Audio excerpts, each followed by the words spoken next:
ईमान गाजी, Ali Abdal, Magnus media, इन सबके पास अपनी नीश की नॉलेज को छोड़ के एक और ऐसी चीज है जिसकी वजह से कोई इनका लेवल टच नहीं कर पा रहा, और वो है इनका एडिटिंग स्टाइल। एडिटिंग तो बहुत लोग करते हैं, लेकिन एक एडिटिंग स्टाइल क्रिएट कर पाना तभी पॉसिबल होता है जब आपके पास एडिटिंग की बेसिक से लेकर एडवांस तक की सारी नॉलेज हो, और आज मैं आपको यही सिखाने वाला हूँ। इस वीडियो में मैं आपको बेसिक एडिटिंग रिसोर्सेज को ढूंढने से लेके सही तरह से ट्रांजिशन और एनिमेशन लगाने से लेके एडिटिंग साइकोलॉजी और इफेक्ट्स को क्रिएट करने तक सारा काम सिखाऊंगा, वो भी कैपकट पे, जिसको आप फोन पे और पीसी पे दोनों जगह इस्तेमाल कर सकते हो। अगर आपको कैपकट की या एडिटिंग की जीरो नॉलेज भी है तो भी इस वीडियो को पूरा देखना, क्योंकि इस वीडियो के एंड तक आप 90% यूट्यूब क्रिएटर से ज्यादा अच्छी एडिटिंग सीख चुके होंगे, और पूरी वीडियो के दौरान मैं कुछ ना कुछ एडिटिंग साइकोलॉजी सिखाता रहूंगा, तो एक सेकंड को भी स्किप मत करना, वरना हो सकता है आप बहुत ही इंपॉर्टेंट इन्फॉर्मेशन मिस कर दो। तो स्टार्ट करते हैं रिसोर्सेज को कलेक्ट करने से, जिसमें सबसे पहले आता है,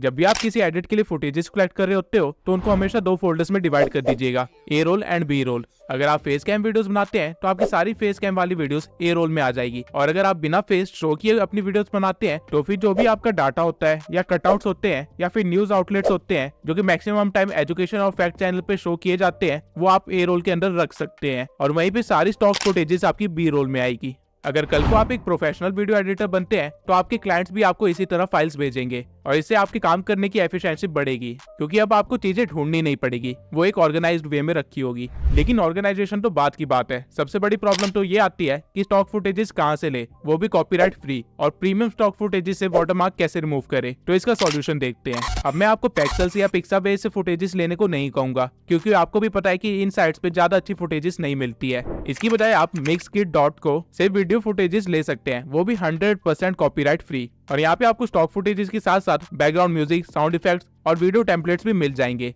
लेकिन अगर आपको मिक्सकिट पे अपनी डिजायर्ड क्लिप नहीं मिलती है तो आप एक दूसरी वेबसाइट पे आ सकते हैं जिसका नाम है videvo.net। इस वेबसाइट पे आपको मैक्सिमम क्लिप्स फ्री में मिल जाएगी, लेकिन जिन क्लिप्स के नीचे ये थंडर का साइन है वो प्रीमियम है और उनको आप यूज नहीं कर सकते हैं। अब इन दोनों वेबसाइट्स का आप यूज कर सकते हैं वीडियो क्लिप्स के लिए, लेकिन एक चीज हमेशा ध्यान में रखना कि आप जो भी क्लिप डाउनलोड कर रहे हैं एक बार उसका लाइसेंस जरूर पढ़ लेना। कई क्लिप्स ऐसी होती है जो कि टोटली रॉयल्टी फ्री होती है, जिसको आप यूज भी कर सकते हैं और मोनेटाइज भी कर सकते हैं। वहीं कुछ क्लिप्स ऐसी होती है जिनको आप यूज तो कर सकते हैं और मोनेटाइज भी कर सकते हैं, लेकिन आपको क्रेडिट देना पड़ता है, क्योंकि अगर आपने क्रेडिट नहीं दिया तो आपके चैनल पे फ्यूचर में कभी कॉपीराइट स्ट्राइक आ सकता है। और इन सब के सिवाय कुछ क्लिप्स ऐसी भी होती है जिनको आप यूज तो कर सकते हैं लेकिन कमर्शियल यूज के लिए नहीं, यानी कि वो मोनेटाइज नहीं होंगी, उसके लिए आपको उनकी रॉयल्टी खरीदनी पड़ेगी।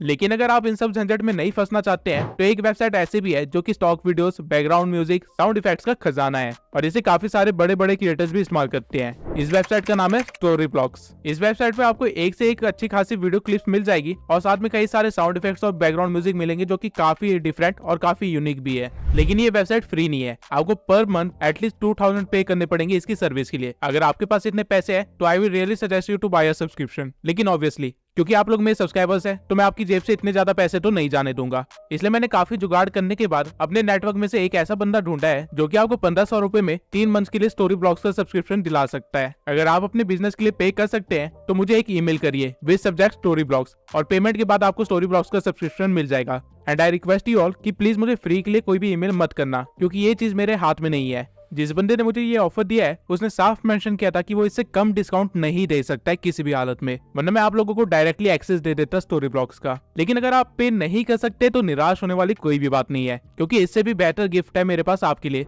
और वो 100% फ्री है। आई स्टॉक, ये भी एक पेड वेबसाइट है जहाँ पे स्टोरी ब्लॉग से भी बेटर क्लिप्स मिलती है।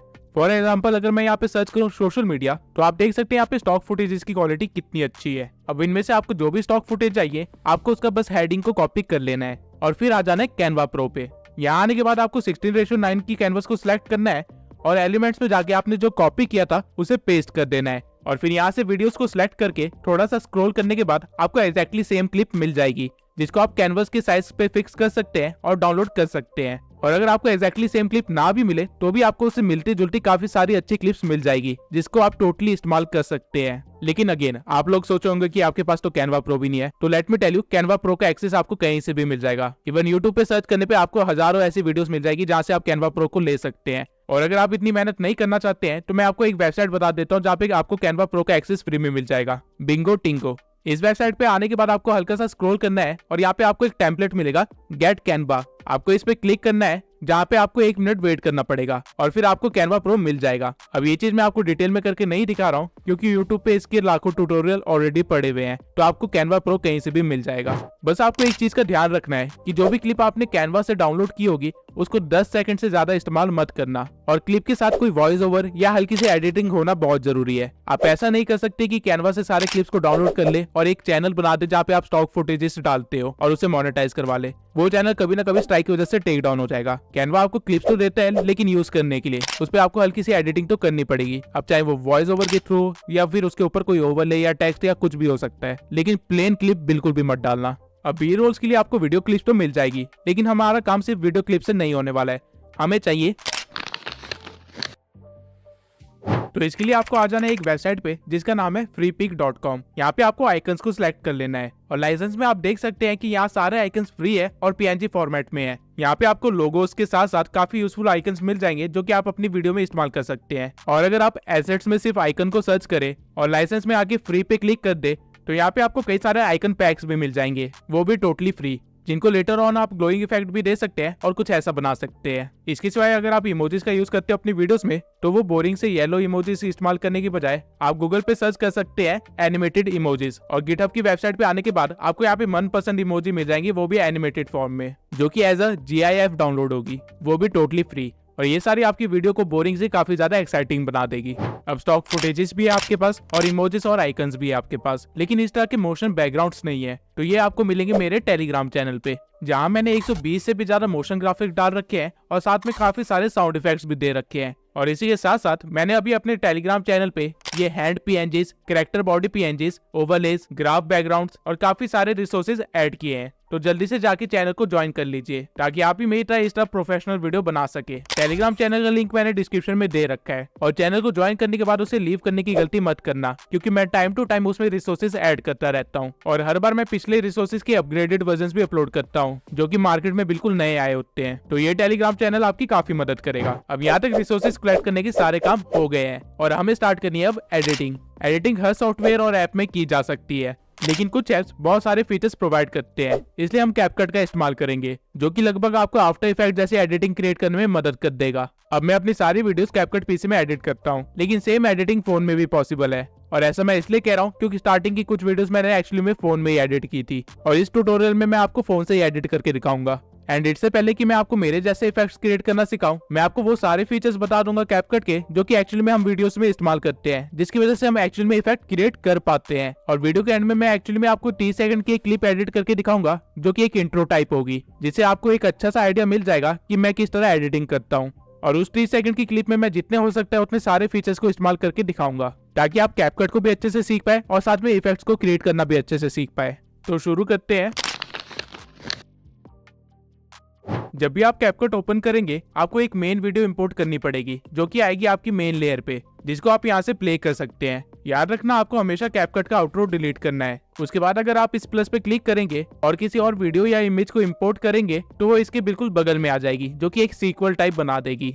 लेकिन अगर आपको वीडियो के ऊपर कुछ ऐड करना है तो आपको यहाँ ओवरले पे जाना पड़ेगा, और यहाँ ऐड ओवरले पे क्लिक करने के बाद आप कुछ भी इंपोर्ट कर सकते हैं। अब जो भी वीडियो आप इंपोर्ट करेंगे वो आपकी मेन लेयर के ऊपर आ जाएगी, जिसके साइज को आप 2 फिंगर से एडजस्ट कर सकते हैं। अब अगर आप लेयर पे जाके देखेंगे तो ये हमारी लेयर 1 होगी, और अगर आपको इसके ऊपर भी कुछ इमेज या वीडियो डालनी है तो आपको अगेन ओवरले पे जाना पड़ेगा और ऑब्जेक्ट को ऐड करना पड़ेगा, और ये हमारी लेयर 2 होगी। अब मैं आपको बताता हूँ कि लेयर्स को कैसे सेट कर सकते हैं, लेकिन उससे पहले आई होप कि आपको समझ आ गया होगा कि लेयर्स वर्क कैसे करती है। सबसे पहले आपका एक मेन ट्रैक होता है जिसके ऊपर लेयर 1 आती है, और उसके ऊपर फिर लेयर 2, 3, 4 एंड सो ऑन आती रहती है। ऊपर वाली लेयर हमेशा नीचे वाली लेयर को ढकने का काम करती है। अब मान लेते हैं जब आप एडिटिंग कर रहे होंगे तो आपने काफी सारी लेयर्स को ऐड कर लिया होगा, जिसे आप ड्रैग करके चेंज नहीं कर सकते हैं। तो आपको बस क्लिप को सिलेक्ट करना है और लेयर में जाके उसको लेयर नंबर चेंज कर देना है। अब भले ही मेरी क्लिप लेयर 1 पे है और इंस्टा वाली क्लिप लेयर 2 पे, लेकिन जैसे मैं इस क्लिप को लेयर 2 करूंगा इंस्टा PNG हाइड हो जाएगा, क्योंकि कैपकट ने ऑटोमेटिकली इंस्टा PNG को लेयर 1 बना दिया।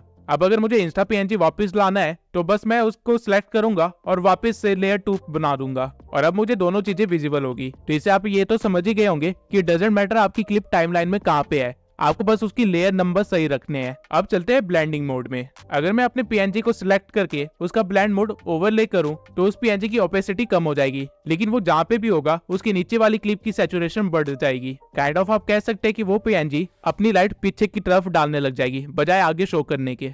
वहीं डार्कन को सिलेक्ट करने पे मेरा पीएनजी डार्क हो जाएगा, यानी कि उसके ब्राइट एरियाज कम हो जाएंगे। और ठीक इसके अपोजिट में लाइटन करने पे मेरे पीएनजी के डार्क एरियाज भी लाइट अप हो जाएंगे। हार्ड को सिलेक्ट करने पे मेरे पीएनजी के कलर्स थोड़े ज्यादा कॉन्ट्रास्टिंग हो जाएंगे और सॉफ्ट को सिलेक्ट करने पे मेरे कलर्स थोड़े से फेड हो जाएंगे। बर्न सिलेक्ट करने पे आपको एक बर्न इफेक्ट मिल जाएगा और अगर आप डॉज को सिलेक्ट करते हैं तो उसका पर्पस होगा कि आपके पीएनजी को शो करना। डजंट मैटर वो किस तरह के बैकग्राउंड में है, वो कलर को चेंज करता रहेगा आपके बैकग्राउंड और पीएनजी के अकॉर्डिंग और ट्राई करेगा कि आपका पीएनजी जितना विजिबल हो सके उतना दिखाई दे। अब अगर आप कभी गलत ब्लेंड मोड यूज करेंगे तो आपके साथ कुछ ऐसा होगा। इसलिए ब्लेंड मोड और लेयर्स की नॉलेज होना बहुत ही जरूरी है। लेकिन ब्लेंड मोड को आप किस तरह इस्तेमाल कर सकते हैं? आपने एक बहुत ही कॉमन क्लिप देखी होगी जहाँ एक कंफ्यूजिंग बैकग्राउंड के साथ बहुत सारे क्वेश्चन मार्क्स आगे की तरफ आ रहे होते हैं। तो एक्चुअली में ये ब्लेंड मोड से ही क्रिएट किया जाता है। आपको बस अपने बैकग्राउंड को इंपोर्ट कर लेना है और फिर ओवरले में जाके क्वेश्चन मार्क वाले क्लिप को ऐड कर लेना है और ब्लेंड मोड में जाके उसकी ब्लेंडिंग मोड चेंज कर देनी है। आप अलग अलग ब्लेंड मोड लगा के देख सकते हैं कि ये किसके साथ परफेक्टली बैठ रहा है। जैसे कि यहाँ पे ओवरले ऐड करने पे इफेक्ट तो अच्छा मिल रहा है, लेकिन मेरे बैकग्राउंड भी डार्क हो रहा है जो कि मुझे नहीं चाहिए। वही फिल्टर में ऐसा कुछ भी नहीं हो रहा है। लाइटन मोड में क्लिप कुछ ज्यादा ही लाइट हो गई है, जिसकी वजह से काफी क्वेश्चन मार्क्स गायब हो गए हैं। और ठीक इसी तरह आप अलग अलग ब्लेंड मोड का इस्तेमाल करके देख सकते हैं। अब सारे ब्लेंड मोड्स ट्राई करने के बाद मुझे फिल्टर बेस्ट लगा इस क्लिप के लिए। आप इस स्लाइडर से इसकी ओपेसिटी भी कम ज्यादा कर सकते हैं और हमारी वीडियो कुछ ऐसी बन जाएगी। अब क्योंकि इस क्लिप की स्पीड थोड़ी सी कम है तो मैं इसे फास्ट कर दूंगा। अब अगर मैं आपको सेम चीज किसी और क्लिप के साथ करके दिखाऊंगा तो आपको काफी ज्यादा डिफरेंस दिखेगा। फॉर एग्जाम्पल, इस क्लिप का बैकग्राउंड ब्लैक है और क्वेश्चन मार्क्स थोड़े व्हाइट में है, तो जब मैं इस पर डार्कन ब्लेंड मोड इस्तेमाल करूंगा मेरी मेन क्लिप अब क्वेश्चन मार्क्स के अंदर दिखाई दे रही है और इससे आप काफी अमेजिंग इफेक्ट क्रिएट कर सकते हैं अगर आपके पास सही क्लिप्स हुई तो। मैं आपको प्रेफर करूंगा कि हर क्लिप के साथ सारे ब्लेंड मोड्स एक बार ट्राई जरूर कीजिए, क्योंकि कई बार अनएक्सपेक्टेडली आप कुछ यूनिक भी क्रिएट कर लेते हैं। अब इस क्लिप पे मुझे लाइटन और डॉज पे काफी अच्छे विजुअल्स मिल रहे हैं, तो इनमें से मैं किसी एक को चूज कर लूंगा और हमारी क्लिप कुछ ऐसी बन जाएगी।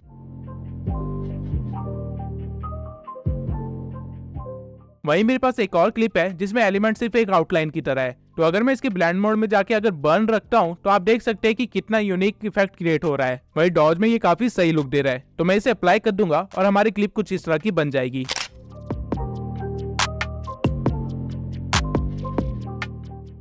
तो बिल्कुल ठीक इसी तरह आप लेयर्स और ब्लेंड मोड का इस्तेमाल करके काफी सारे अलग अलग चीजें क्रिएट कर सकते हैं। और अगर आपको ये चीज सही से यूज करनी आ गई तो आप काफी सारे सिनेमैटिक इफेक्ट्स भी क्रिएट कर सकते हैं, वो भी सिर्फ ब्लेंड मोड से। अब आते हैं, की फ्रेम्स इतनी पावरफुल चीज है कि इसके बिना आफ्टर इफेक्ट जैसा सॉफ्टवेयर भी किसी काम का नहीं है। आप जो भी मूवमेंट या एनिमेशन टाइप देखते हैं उन सब में की फ्रेम का इस्तेमाल किया जाता है, लेकिन एक्चुअल में की फ्रेम्स होते क्या है? अगर मैं इजी वे में एक्सप्लेन करूं तो की फ्रेम का काम होता है डाटा को कलेक्ट करना और अगले डाटा तक यानी अगले की फ्रेम तक उसे स्मूथली कैरी आउट करना। यानी अगर मैं स्क्रीन पे यहाँ पे एक पीएनजी लगा दूं और उसके बाद उसके ऊपर एक की फ्रेम लगा दूं तो ये की फ्रेम इस पीएनजी का सारा डाटा कलेक्ट कर लेगा कि ये पीएनजी स्क्रीन पे कहाँ पे है, कितने एक्सिस पे है, इसका साइज कितना है, इसका कलर क्या है और साथ में जितनी भी प्रॉपर्टीज आप इमेजिन कर सकते हैं उस सबको ये कलेक्ट कर लेगा। और इस पीएनजी को थोड़ा सा आगे बढ़ा के मैं एक की फ्रेम और लगा दूं और इस पीएनजी के साथ थोड़ी छेड़छाड़ करूं तो ये वाला की फ्रेम नए डाटा को कलेक्ट करेगा, यानी कि इस पोजीशन पे इस पीएनजी की क्या क्या प्रॉपर्टीज है उसे कलेक्ट कर लेगा। और जब मैं वीडियो को प्ले करूंगा तो इस की फ्रेम से लेके उस की फ्रेम तक जो भी चेंजेस हुए हैं उसे ये स्मूथली रन आउट करेगा और इस तरह आप एक एनिमेशन और मूवमेंट को क्रिएट करते हैं। अब इसको कैपकट में कैसे यूज करते हैं उसको दिखाने के लिए मैं एक बैकग्राउंड को इम्पोर्ट कर लेता हूँ और उसके बाद ओवरले में जाके मैं अपने लोगो को इंपोर्ट कर लूंगा, जिसकी लेंथ मैं थोड़ी सी इंक्रीज कर दूंगा। अब मेरा लोगो बीच में है और वीडियो के प्ले करने के 10 सेकंड बाद भी वो वहीं पे है, लेकिन मैं चाहता हूँ कि इसके अंदर थोड़ी मूवमेंट हो और ये छोटा सा होके कॉर्नर में लग जाए, तो इसके लिए मैं यूज करूंगा की फ्रेम, जो कि आपको यहाँ पे मिलेगा। तो सबसे पहले मैं पीएनजी की स्टार्टिंग में ही एक की फ्रेम लगा दूंगा ताकि उसकी पोजीशन सेव हो जाए और उसके बाद नियरली 5 सेकंड पे एक और की फ्रेम लगाऊंगा और पीएनजी को छोटा करके उसे एक कोने पे लगा दूंगा। अब जब मैं वीडियो को रन करूंगा तो आपको कुछ ऐसा देखने को मिलेगा।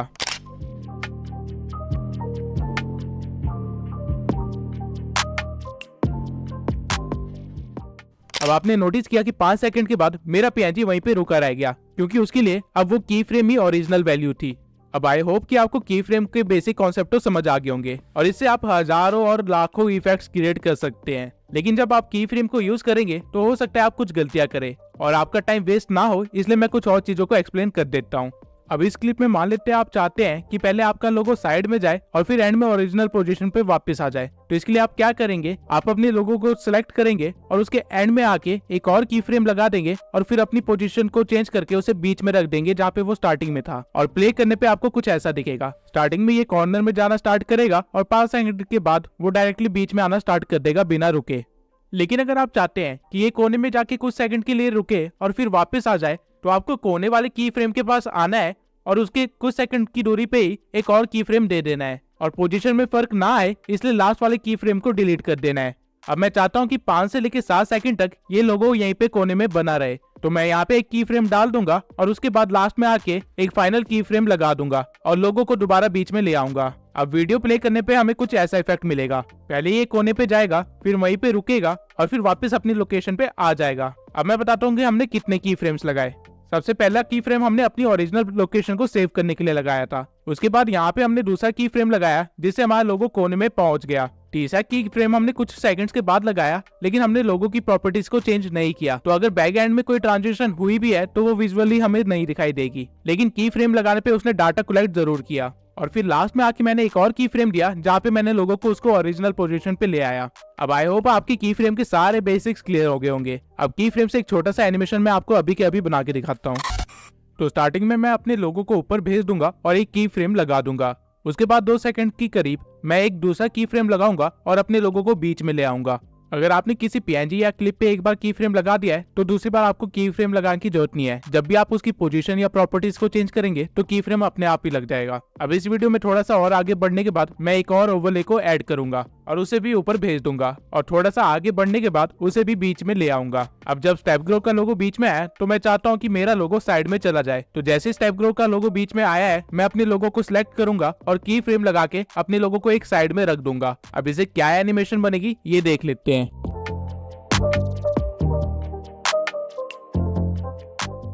अब मैं स्टेप ग्रो के लोगो को स्ट्रेच कर लूंगा। अब वीडियो प्ले करने के बाद मैं फील कर रहा हूँ कि ट्रांजिशन थोड़ी लेट है, तो मैं की फ्रेम को डिलीट करके उसे पिछले की फ्रेम के थोड़े से पास रख दूंगा और फिर से सही पोजीशन पे सेट कर दूंगा। एक बात आपको हमेशा याद रखनी है कि की फ्रेम जितने पास होंगे ट्रांजिशन उतनी जल्दी होगी और की फ्रेम जितने दूर होंगे ट्रांजिशन उतनी धीरे होगी। अब ये कुछ इस तरह का बन जाएगा। अब जो मैंने अपने लोगों के साथ किया है वही मैं स्टेप ग्रो के लोगों के साथ भी करूंगा और एक डिकोडिंग वाईटी का लोगो ऐड कर लूंगा सेम एनिमेशन के साथ। तो इसे मैं थोड़ा सा फास्ट फॉरवर्ड कर देता हूँ। अब आपकी फाइनल ट्रांजिशन कुछ ऐसी दिखेगी।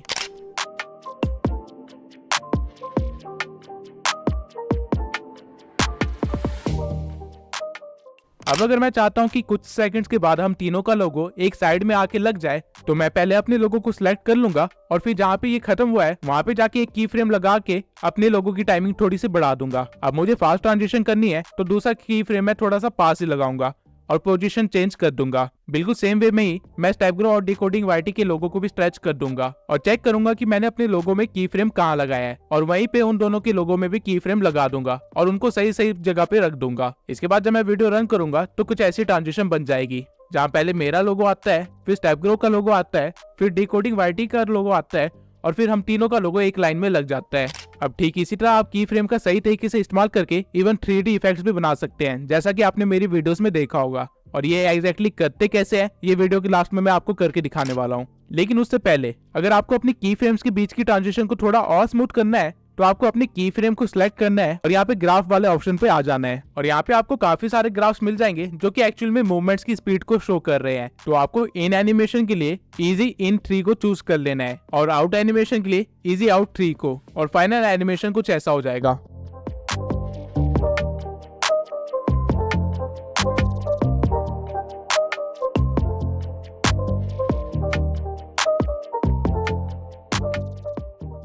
अब अगर आपने नोटिस किया तो टाइमलाइन पे मेरी क्लिप रेड कलर की शो हो रही है, लेकिन वही स्क्रीन पे मेरी क्लिप व्हाइट कलर की शो हो रही है। तो ऐसा मैंने कैसे किया? ये मैंने किया है एडजस्टमेंट से। एडजस्टमेंट समझाने के लिए मैं पहले एक क्लिप को ऐड कर लूंगा और उसके बाद आ जाऊंगा एडजस्टमेंट में। यहाँ पे सबसे पहले आपको मिलता है ब्राइटनेस, जो कि आपकी क्लिप की ब्राइटनेस को बढ़ा देता है, और फिर है यहाँ पे कॉन्ट्रास्ट, जो कि कलर्स के कॉन्ट्रास्ट को इंक्रीज कर देता है ताकि सारे कलर्स विजिबल हो। उसके बाद है सैचुरेशन, जो कि कलर्स की वैल्यू को इंक्रीज कर देता है जिससे सारे कलर्स थोड़े ज्यादा ब्राइट और विजिबल होने लगते हैं। इसको कम करने पे आपकी क्लिप ब्लैक एंड व्हाइट भी हो सकती है। फिर आता है एक्सपोजर। ये भी ब्राइटनेस बढ़ाने का काम करता है, लेकिन एक बैलेंस्ड वे में, जैसे कि सनलाइट ही पड़ रही हो। फिर आता है शार्पन, जहाँ से आप अपनी डिटेल्स को हाईलाइट करवा सकते हैं, जैसे कि बाल्स हो गए या फिर पत्ते हो गए। उसके बाद आता है HSL, जो कि रियल गेम चेंजर है। यहाँ से आप स्पेसिफिकली किसी भी कलर को चेंज कर सकते हैं या उसे हाईलाइट करवा सकते हैं। फॉर एग्जाम्पल, इस क्लिप में येलो बहुत ज्यादा है, तो अगर मैं उसे सिलेक्ट करके उसका यूज चेंज कर देता हूँ और ग्रीन की साइड ड्रैग करता हूँ, तो हमारे क्लिप के अंदर जितने भी येलो पार्ट्स थे वो ग्रीन में कन्वर्ट हो जाएंगे। और इसकी सैचुरेशन बढ़ाने पे ग्रीन कलर और भी ज्यादा शो होने लग जाएगा, और लुमिनेंस बढ़ाने से ग्रीन कलर में थोड़ी सी लाइट आएगी, यानी वो थोड़ा सा ब्राइट होने लग जाएगा। ठीक इसी तरह आप हर कलर के साथ यहाँ पे खेल सकते हैं। डार्क ब्लू को चेंज करने पे लड़की के कपड़े चेंज हो रहे हैं, और जो कलर्स क्लिप में विजिबल नहीं हो रहे हैं उनके इफेक्ट्स भी आपको विजिबल नहीं होंगे। लेकिन हर क्लिप में हर तरह के कलर्स होते हैं, इसलिए सिर्फ उन्हीं कलर्स को चूज कीजिए जिनको आप चेंज करना चाहते हैं। बाकी कलर्स के साथ छेड़छाड़ मत करना। और ध्यान रहे कि कभी भी ऑरेंज को ज्यादा चेंज मत करना, क्योंकि आपकी स्किन का कलर भी ऑरेंज ही होता है, तो उसको चेंज करने पे आपकी स्किन का कलर भी चेंज होगा। अब HSL के साइड में ही आपको मिलता है ग्राफ,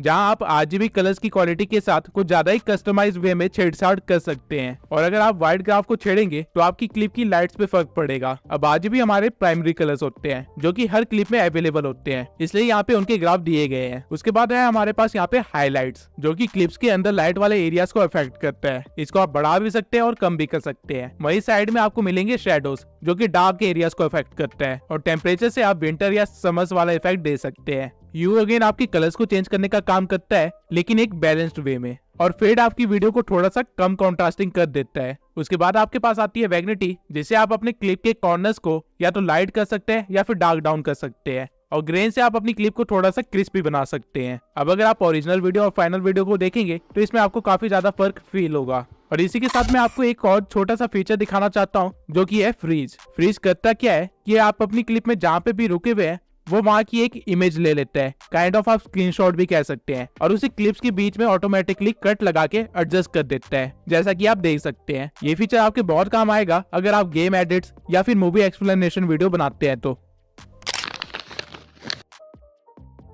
सबसे पहले मैं आपको एक्सप्लेन कर देता हूँ कि मास्किंग होती क्या है। मान लेते हैं आपके पास एक पिक्चर है और एक कटआउट है कुछ इस तरह का।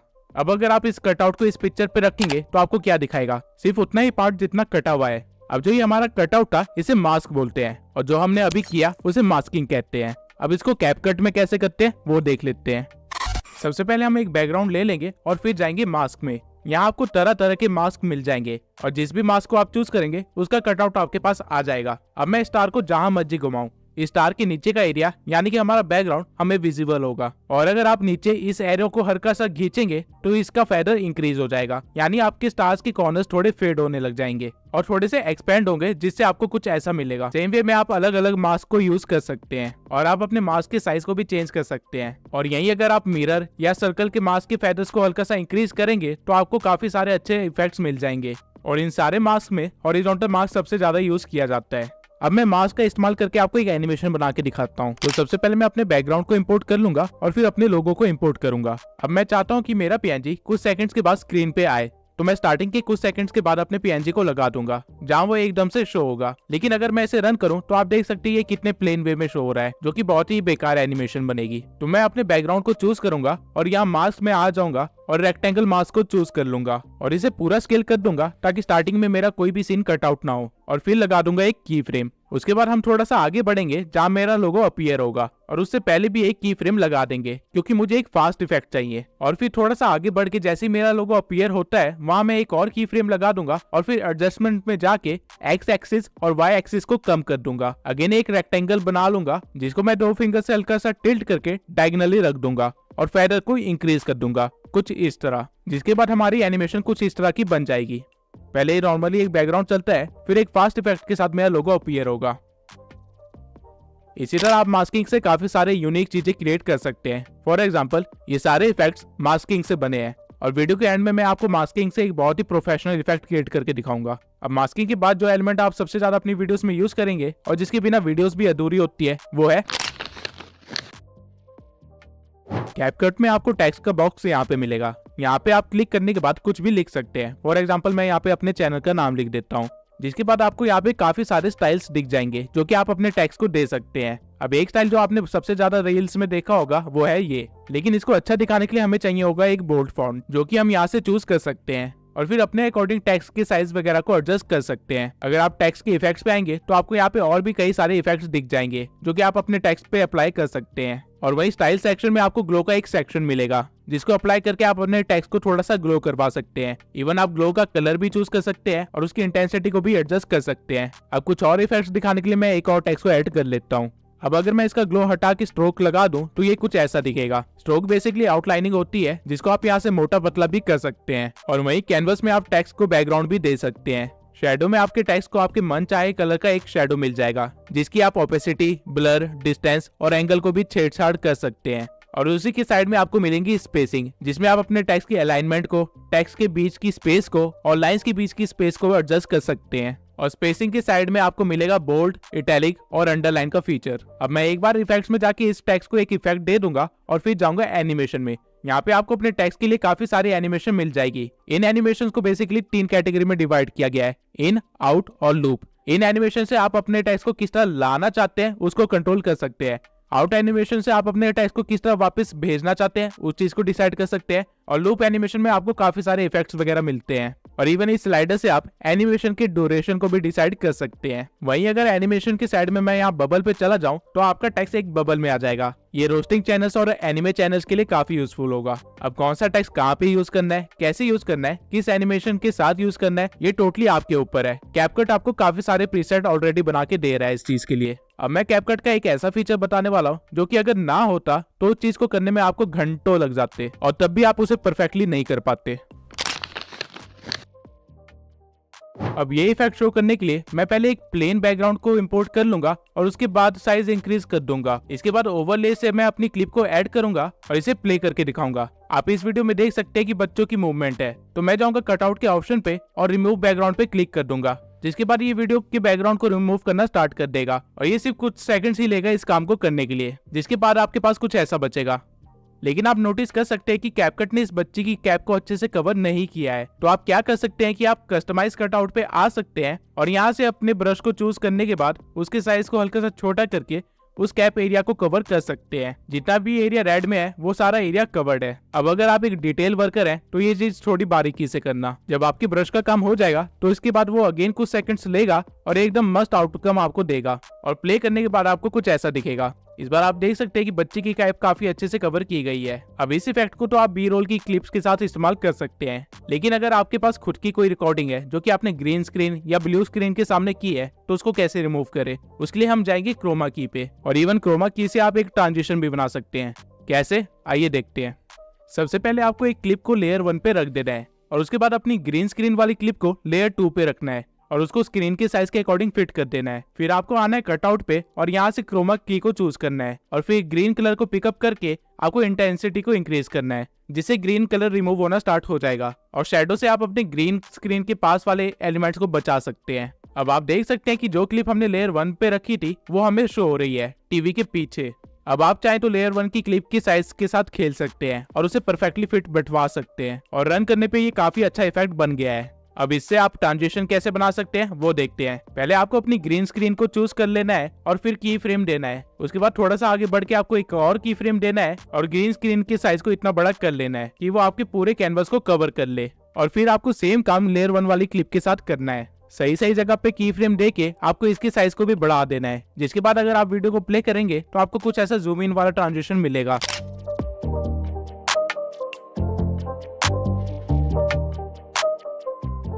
अब इस ट्रांजिशन में अपर स्पेस दिख रही है, तो हम बीच में आएंगे और लेयर 1 को सेट करेंगे और ऐसे ही थोड़े थोड़े सेकंड्स में इसे सेट कर देंगे, जिसके बाद फाइनली कुछ ऐसा बन जाएगा।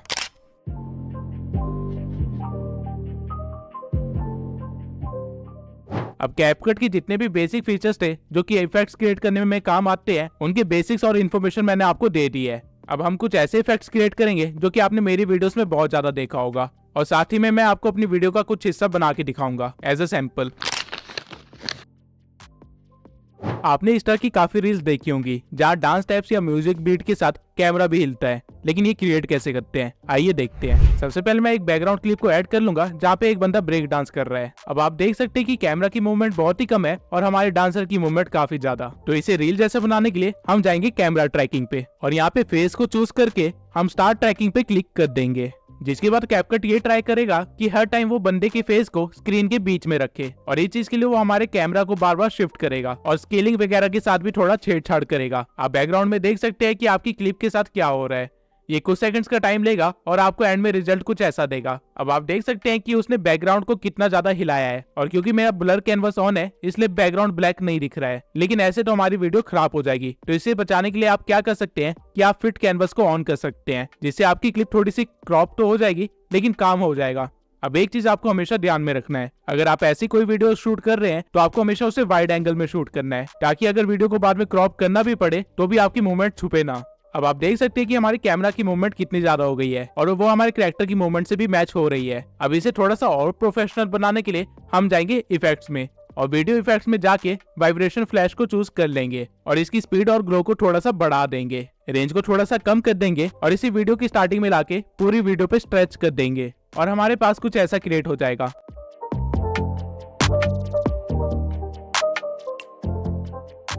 अब ऑल्दो ये काफी अच्छा इफेक्ट बन गया है, लेकिन इसे थोड़ा सा और स्पाइस अप करने के लिए हम एक और इफेक्ट को ऐड कर सकते हैं जिसका नाम है एस्ट्रल। अब मैं इसको भी पूरी वीडियो में स्ट्रेच कर लूंगा और हम कुछ ऐसा बना लेंगे।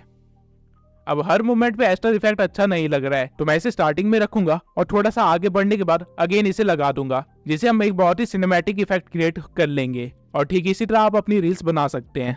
अब कैपकट इफेक्ट्स, एनिमेशन और ट्रांजिशन से भरा हुआ है और इसी वजह से ये ऐप इतना फेमस भी है। और अगर आप इन चीजों को सही तरीके से इस्तेमाल करते हैं तो आप आफ्टर इफेक्ट जैसी एडिटिंग सिर्फ कैपकट से कर सकते हैं, लेकिन एक ही वीडियो में ये सारी चीजें बताना इम्पॉसिबल है। इसलिए मैं चाहता हूँ कि आप लोग अभी जाके मुझे इंस्टा पे फॉलो कर ले, क्योंकि मैं बहुत ही जल्दी इंस्टा पे एडिटिंग ट्यूटोरियल्स देने वाला हूँ जहाँ मैं आपको सारे फेमस इफेक्ट्स क्रिएट करना सिखाऊंगा और साथ ही काफी सारे हिडन इफेक्ट्स के बारे में भी बताऊंगा, जिससे आप अपनी वीडियोस को काफी ज्यादा सिनेमैटिक बना सकते हैं। इस वीडियो के अपलोड होने के 5 से 6 दिन बाद मैं इंस्टा पे एक्टिव हो जाऊंगा। अब रील्स तो आप लोग बना लेंगे, लेकिन मेरे जैसे इस इफेक्ट को कैसे क्रिएट करेंगे, चलिए एक बार इसे भी देख लेते हैं।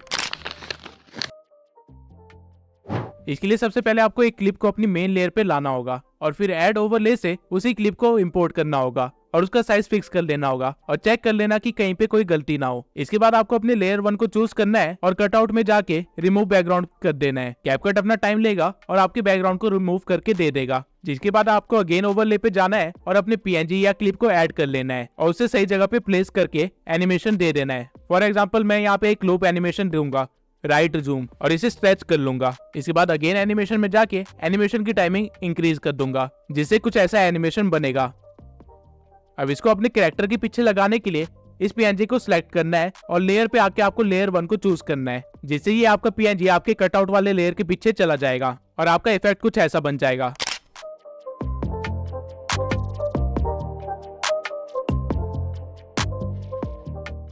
अब ऑल्दो ये काफी अच्छा इफेक्ट बन गया है, लेकिन इसमें थोड़ा सा और वीडियो इफेक्ट देके इसे हम और इंटरेस्टिंग बना सकते हैं। आपको इफेक्ट्स में आके एज ग्लो को चूज कर लेना है और ऑब्जेक्ट में जाके अपने पीएनजी वाले ओवरले पे डाल देना है और इसे स्ट्रेच कर देना है। अब अगर हमारा पीएनजी ग्लो कर रहा है तो हमारा बैकग्राउंड थोड़ा सा डार्क होना चाहिए, तभी एक अच्छा कॉन्ट्रास्ट बन पाएगा। तो इसके लिए हम दोबारा जाएंगे वीडियो इफेक्ट्स पे और यहाँ से स्मार्ट शार्प को चूज कर लेंगे और इसे भी स्ट्रेच कर लेंगे, जिसके बाद हमारी फाइनल क्लिप कुछ ऐसी बनेगी।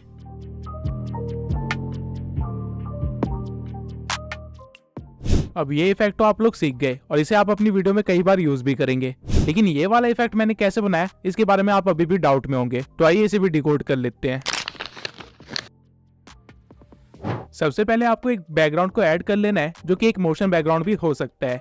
उसके बाद आपको टेक्स्ट पे आके एक टेक्स्ट को ऐड कर लेना है, फॉर एग्जाम्पल सब्सक्राइब मी, और स्टाइल में जाके आप पहले से एक फॉन्ट दे सकते हैं और उसके बाद इसके स्टाइल को चूज कर सकते हैं और इसे थोड़ा सा अच्छा बनाने के लिए इसे ग्लो भी दे सकते हैं। और फिर हम टेक्स्ट के साइज को थोड़ा सा बड़ा कर देंगे और फिर इस पे अप्लाई कर देंगे ये, जिससे आपका टेक्स्ट अपने आप वीडियो के एंड तक बना रहेगा। अब आपको इस वीडियो को कर लेना है एक्सपोर्ट और फिर वापस कैपकट पे आके वही बैकग्राउंड ले आना है और फिर ओवरले में आकर अपनी एक्सपोर्टेड वीडियो को ऐड कर लेना है और इसके साइज को सेट कर लेना है। जिसके बाद आपको जाना है मास्क में और यहाँ आके आपको सर्कल मास्क चूज कर लेना है और उसे फिर स्टार्टिंग में प्लेस करके आप एक की फ्रेम लगा सकते हैं उसके बाद आप जहाँ भी चाहें उसकी लोकेशन को सेट कर सकते हैं और बार बार की फ्रेम लगा सकते हैं।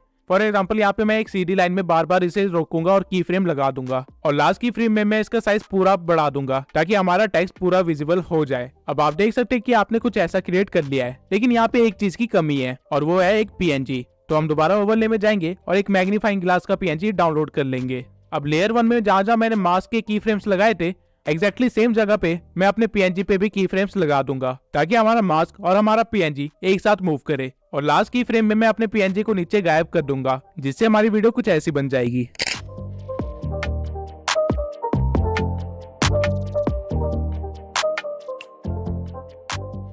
अब इन सारी की फ्रेम्स की ट्रांजिशन को स्मूथ करने के लिए मैं इनके ग्राफ में जाऊंगा और इजी आउट 3 अप्लाई कर दूंगा। ये आप अपने दोनों लेयर्स के साथ कर सकते हैं और एंड में ये एक काफी स्मूथ ट्रांजिशन बन जाएगा।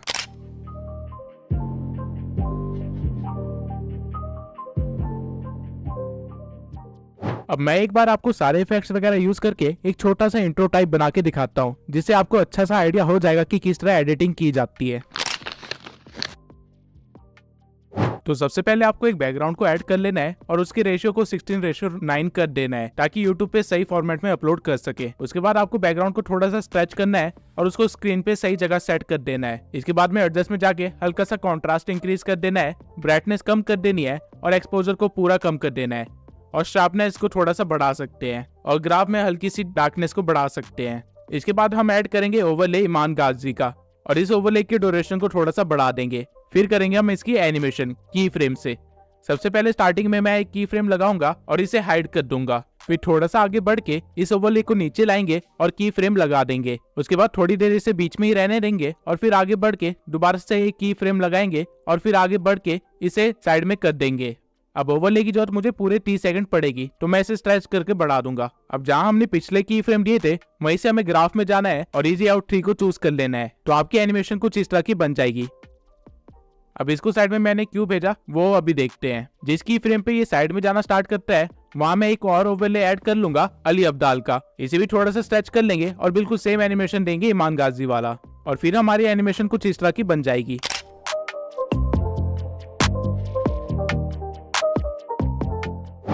अब जहां से अली अब्दाल साइड में जाना स्टार्ट करता है वहां हम एक और ओवरले ऐड करेंगे और मैग्नेट्स मीडिया के लोगों को ऐड कर लेंगे, और इसके साथ भी हम सेम सीन करेंगे। अब हमारी फाइनल एनिमेशन कुछ इस तरह की होगी, जहाँ एक के बाद एक 3 लोगोस आते हैं और बीच में थोड़ी देर के लिए रुकते हैं। अब ये थोड़ी देर बीच में रुके क्यों थे? क्योंकि यहाँ पे हमें टेक्स्ट ऐड करना है। तो हम जाएंगे टेक्स्ट पे और ईमान गाजी लिख देंगे और एक बोल्ड फॉन्ट चूज कर लेंगे और फिर इसे स्टाइल में जाके हल्का सा ग्लो दे देंगे और इसकी इंटेंसिटी को थोड़ा सा कम कर दूंगा। इसके बाद मैं एनिमेशन में जाऊंगा और इन एनिमेशन में जाके ग्लिच एनिमेशन दे दूंगा और इसकी ड्यूरेशन को थोड़ा और कम कर दूंगा, और फिर आउट एनिमेशन में जाके अगेन मैं ग्लिच को चूज करूंगा और उसकी ड्यूरेशन को भी कम कर दूंगा, और उसके बाद बाहर आके टाइमलाइन में मैं टेक्स्ट की ड्यूरेशन को कम कर दूंगा, जिसके बाद हमें कुछ ऐसा देखने को मिलेगा। अब सेम चीज मैं अली अब्दाल और मैग्नेट्स मीडिया के साथ भी करूंगा और एंड में हमारे पास कुछ ऐसा क्रिएट हो जाएगा।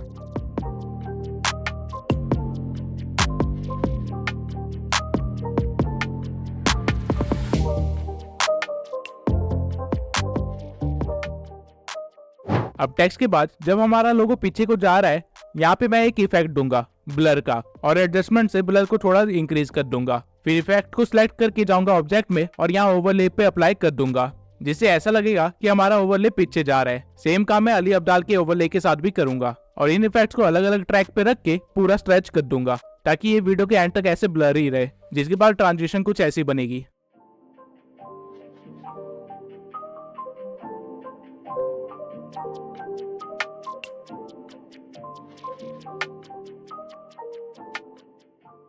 अब ये तो था नॉर्मल सा फोकस इफेक्ट, लेकिन अब अगर हमें चाहिए कि हम इसे 3D में कन्वर्ट करें तो वो कैसे करेंगे? तो इसलिए आपको मैग्नेट मीडिया के टेक्स्ट से थोड़ा सा आगे आना है और अपने बैकग्राउंड को जूम कर लेना है, काफी ज्यादा। पूरा जूम नहीं करना है लेकिन काफी ज्यादा जरूर करना है, और फिर एक की फ्रेम लगा देना है। अब जहाँ आपने की फ्रेम लगाया है वहीं पे आपको सारे ओवरलेस पे भी की फ्रेम लगा देना है ताकि ट्रांजिशन में कोई फर्क ना आए। उसके बाद फिर से आपको मेन बैकग्राउंड को सिलेक्ट करना है और थोड़ा सा आगे बढ़ के एक और की फ्रेम दे देना है और अपने बैकग्राउंड को जूम आउट कर लेना है। फिर सेम जगह पे आपको सारे ओवरलेस पे की फ्रेम देना है और उनके साइज को छोटा करना है। अब मैग्नेट्स मीडिया ने काफी ज्यादा स्पेस ले रखी है, तो सबसे पहले मैं इसे ही छोटा करूंगा और फिर इसके अकॉर्डिंग मैं बाकी 2 ओवरलेस को भी छोटा करके इनके पीछे रख दूंगा। अब एक बार प्ले करके देखते हैं कि हमने क्या क्रिएट किया है।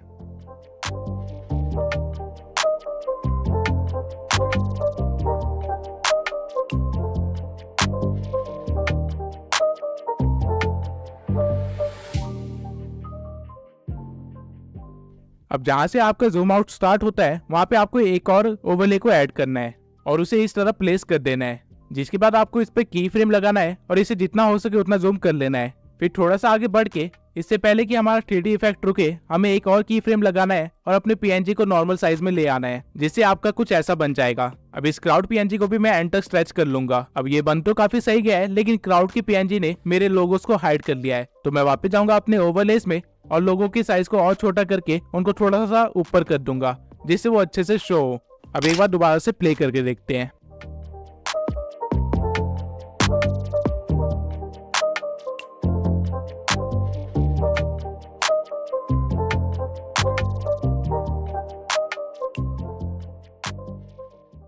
अब इफेक्ट तो काफी अच्छा बन गया है, लेकिन इनकी ट्रांजिशन को स्मूथ करने के लिए मैं हर जगह इजी आउट 3 लगा दूंगा। अब मुझे हल्का सा फील हुआ कि की फ्रेम मेरा थोड़ा जल्दी खत्म हो गया है, तो उसे डिलीट करके हम थोड़ा सा आगे बढ़ेंगे और की फ्रेम लगा देंगे और साइज सेट कर देंगे। अब जब हमारा 3D इफेक्ट बन गया है तो हम इसमें कुछ और एलिमेंट्स को भी ऐड करेंगे, जैसे कि टेक्स्ट, और टेक्स्ट को सही स्टाइल और ग्लो देने के बाद उसे सही जगह पे रख देंगे और टेक्स्ट की ड्यूरेशन भी वीडियो के एंड तक बना देंगे। इसके बाद हम अपने टेक्स्ट पे लगाएंगे एक एनिमेशन फ्लिकर का और इसकी स्पीड को थोड़ा सा बढ़ा देंगे। अब टेक्स्ट के अपीयर होने के कुछ सेकंड्स के बाद मैं एक स्प्लिट लगाऊंगा और राइट हैंड साइड वाले टेक्स्ट को चूज करके उसके ग्लो में जाके उसकी इंटेंसिटी और ग्लो दोनों इंक्रीज कर दूंगा और इसमें से एनिमेशन हटा दूंगा, तो इससे कुछ ऐसा इफेक्ट बनेगा।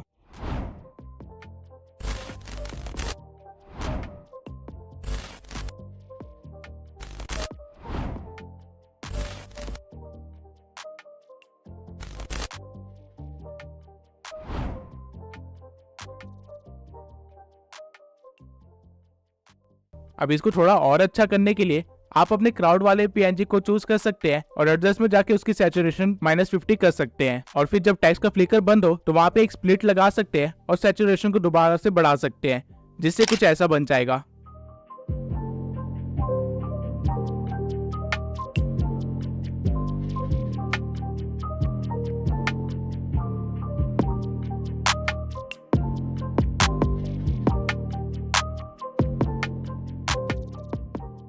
अब हमें सिर्फ इतना ही पार्ट चाहिए था, तो हम आगे के सारे हिस्से को डिलीट कर लेंगे और फिर सीक्वल को एक स्मूथ ट्रांजिशन के साथ स्टार्ट करने के लिए मैं लास्ट सीन का एक एसएस ले लूंगा और अपने टाइमलाइन में आके उसे ऐड कर दूंगा और क्रॉप में जाके उसे भी 16:9 में कन्वर्ट कर दूंगा। इसके बाद मैं एक ओवरले लगाऊंगा जहाँ पे नीचे मैं ग्रीन स्क्रीन को लगा दूंगा, जिसमें से मैं ग्रीन स्क्रीन को रिमूव कर दूंगा क्रोमा की पे जाके और अपने स्क्रीनशॉट को सही जगह पे एडजस्ट कर दूंगा। अब इन दोनों सीक्वल के बीच में आने वाले व्हाइट बॉक्स पे अगर आप क्लिक करेंगे तो यहाँ पे आपको काफी सारे ट्रांजिशंस मिल जाएंगे। आप इनमें से कोई भी ट्रांजिशन यूज कर सकते हैं, लेकिन इस टाइम पे इस सिचुएशन के अकॉर्डिंग पुल आउट वाला ट्रांजिशन सबसे बेस्ट इफेक्ट दे रहा है, तो मैं इसे चूज कर लूंगा और इसकी ड्यूरेशन को थोड़ा सा कम कर लूंगा और ऐसे आप अपनी वीडियो को कंटिन्यू कर सकते हैं। अब मैं एक बार दोबारा से वीडियो की स्टार्टिंग में आऊंगा और इफेक्ट्स में जाके स्पार्क में फायर प्लेस वाला इफेक्ट दे दूंगा और थोड़ी एडजस्टमेंट के बाद इसे पूरी वीडियो में स्ट्रेच कर दूंगा और ऑब्जेक्ट्स में जाके ऑल वीडियो को सिलेक्ट कर लूंगा और एंड में हम कुछ ऐसा क्रिएट कर लेंगे।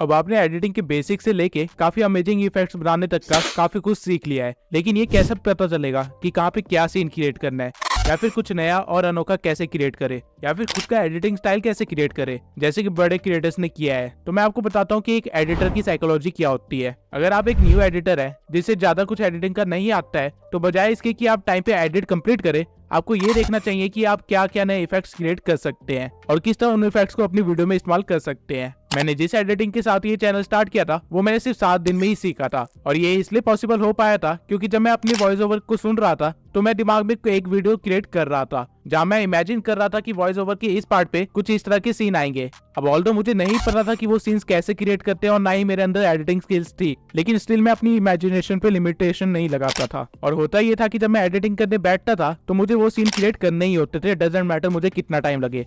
कई बार मैंने 2 सेकंड के सीन के लिए 2-2 घंटे भी निकाले हैं। जब मैं एडिटिंग करने बैठता था तो मैं उन सीन्स को कैसे क्रिएट कर सकते हैं और जिस सॉफ्टवेयर पे मैं एडिट कर रहा हूँ उस पे कैसे क्रिएट कर सकते हैं, इसके कई सारे ट्यूटोरियल्स देखता था, जिसकी वजह से मैं वो इफेक्ट्स क्रिएट कर पाता था। और इसी तरह मैंने 7 दिन के अंदर इतनी अच्छी एडिटिंग सीख ली थी। और इवन 7 दिन के बाद जब मैंने अपनी पहली वीडियो अपलोड करी और उसके बाद जब मैंने 3 वीडियो एडिट कर ली थी और मेरी एडिटिंग स्टाइल में जितना फर्क आया है वो आप खुद जाके देख सकते हैं। सेम चीज मैं आज तक फॉलो करता हूँ और इसलिए मेरी एडिटिंग इतनी इंप्रूव होती जा रही है टाइम के साथ। और अगर आप भी एक अच्छे एडिटर बनना चाहते हैं तो मैं आपको प्रेफर करूंगा कि आप इसी चीज को फॉलो करें। आपका मेन फोकस हमेशा इफेक्ट क्रिएट करने में होना चाहिए, टाइम डजंट मैटर, क्योंकि एक बार आपने इफेक्ट क्रिएट कर लिया तो उसको आप कई बार अलग अलग वे में इस्तेमाल कर सकते हैं। ये सारी चीजें टोटली आपकी इमेजिनेशन पे है। लेकिन अब आप कहेंगे कि हम तो इमेजिन भी नहीं कर पाते किस टाइम पे क्या सीन लाए, तो इसके लिए मैं आपको एक ही चीज सजेस्ट करूंगा कि आप थोड़ा और कंटेंट कंज्यूम करना स्टार्ट करें। आप अपनी निश में काफी सारे चैनल्स को देखें और साथ में अलग निश के चैनल्स को भी देखें कि वो किस तरह एडिट करते हैं। जब आप अच्छा खासा कंटेंट कंज्यूम करेंगे तो आपका दिमाग अपने आप काम करना स्टार्ट कर देगा कि इस टाइम पे मेरे को कुछ ऐसा सीन चाहिए होगा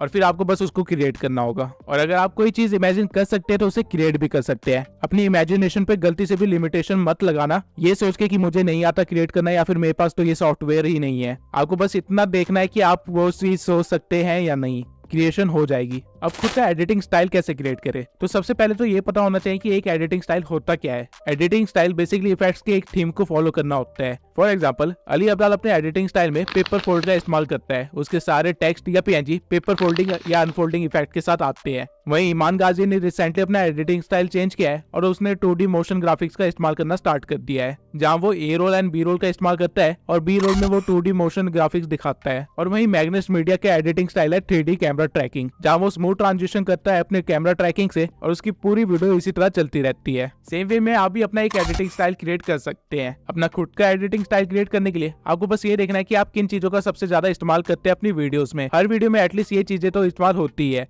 ए roll, B roll, text, transition, background and PNGs. तो अगर आप इन चीजों के लिए कोई इफेक्ट क्रिएट कर सकते हैं या फिर खुद एक्सपेरिमेंट करके या फिर 3-4 लोगों क्रिएटर्स को देख के उनका कुछ मिक्स करके बना सकते हैं, तो आप खुद का एडिटिंग स्टाइल भी बना सकते हैं। अब ये एक काफी लंबा प्रोसीजर है और मुझे भी 15 से ज्यादा वीडियोस लगी अपनी एडिटिंग स्टाइल को चेंज करने में, और अभी भी मैं अपने एडिटिंग स्टाइल को क्रिएट करने में लगा हुआ हूँ। तो इसमें आपको जल्दबाजी करने की कोई जरूरत नहीं है, क्योंकि एडिटिंग एक लर्निंग प्रोसेस है। आप कभी भी एडिटिंग को ये नहीं कह सकते कि मैंने पूरी एडिटिंग सीख ली है, क्योंकि जब भी आपको लगेगा आपको सब कुछ आता है, आपको और कई सारे इफेक्ट्स, ट्रांजिशन और सॉफ्टवेयर वगैरह मिल जाएंगे जो कि आपको इस्तेमाल करने नहीं आते होंगे। अब आई होप ये वीडियो देखने के बाद आप एक नूब एडिटर से प्रो एडिटर तो बन ही गए होंगे। और मैंने ट्राई किया है कि मैं जितना ज्यादा हो सके उतने सारी चीजें कवर कर सकूं, लेकिन एक वीडियो में हर चीज कवर नहीं की जा सकती है। और अगर आपको लग रहा है मैंने अपने एडिटिंग स्टाइल को ज्यादा डिकोड नहीं किया है, तो आप थ्राइव ट्यूबर के चैनल को देख सकते हैं। उन्होंने मेरे एडिटिंग स्टाइल पे काफी सारी वीडियोस बनाई है और वो काफी यूजफुल भी है। तो अब आ जाते हैं वीडियो के सबसे अवेटेड पार्ट के लिए, जो की है गिव अवे। तो पिछले गिव अवे का विनर जिसने हमारे से एक बोया माइक जीता है